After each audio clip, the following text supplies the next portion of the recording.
ஏசப்பா ஏசப்பா, சத்துரு ஒருவேளை ஆசையை காண்பிக்கலாம், சத்துரு ஒருவேளை எனக்கு முன்னாடி இதை கொண்டு வந்து நிறுத்தலாம்.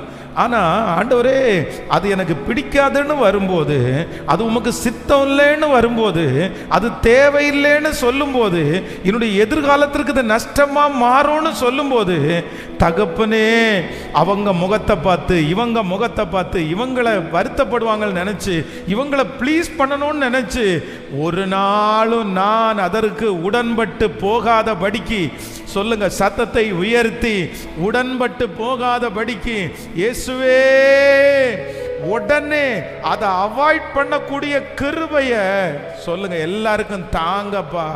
என்னுடைய வீட்டில் இருக்கிற பிள்ளைகளுக்கு தாங்கப்பா, எனக்கு தாங்கப்பா.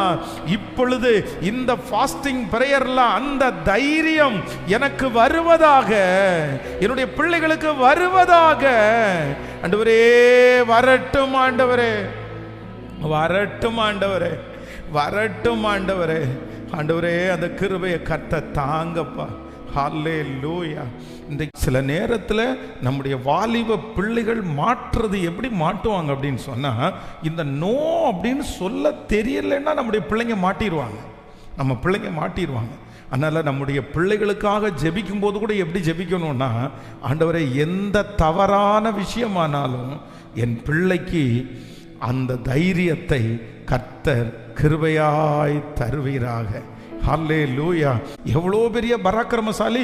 இந்த பராக்கிரமசாலி விழுந்து போனதுக்கு என்ன காரணம்? அவனுடைய கண்கள் பிடுங்கப்பட்டது என்ன காரணம்? அவனுடைய எதிர்காலம் நாசமானதுக்கு என்ன காரணம்? வேற ஒன்றும் இல்லை. அந்த தெளிலால் என்ன சொல்றா அப்படின்னு சொன்னா, உன்னுடைய மகாபலம் எதிலே இருக்கிறது, நீ இதை சொல்ல மாட்டியா அப்படின்னு அவ வருத்தப்படுறது மாதிரி, அவ என்னமோ நீ என்னை ஏமாத்திட்ட அப்படின்னு ரொம்ப ஃபீல் பண்ணி சொல்றது மாதிரி. ஆனா ஏமாத்தினதா இவன் கிடையாது, அவ தான். இப்போ அவளுடைய மூஞ்சியை ஒரு மாதிரி அவ வச்சிருக்கிறா, அப்படியே கண்ணுல தண்ணி நொடிது. என்னை இப்படி ஏமாத்திட்டியே.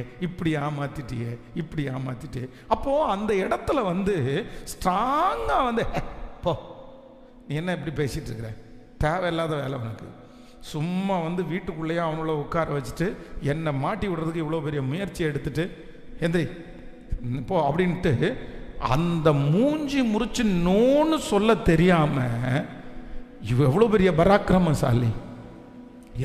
பராக்கிரமசாலி. ஆனால் அந்த ஒரு காரியத்தை செய்ய முடியாததுனால தன்னுடைய வாழ்க்கையே என்ன ஆயிடுச்சுன்னா, தன்னுடைய எதிர்காலமே ஒன்றுமில்லாமல் போனது. இந்த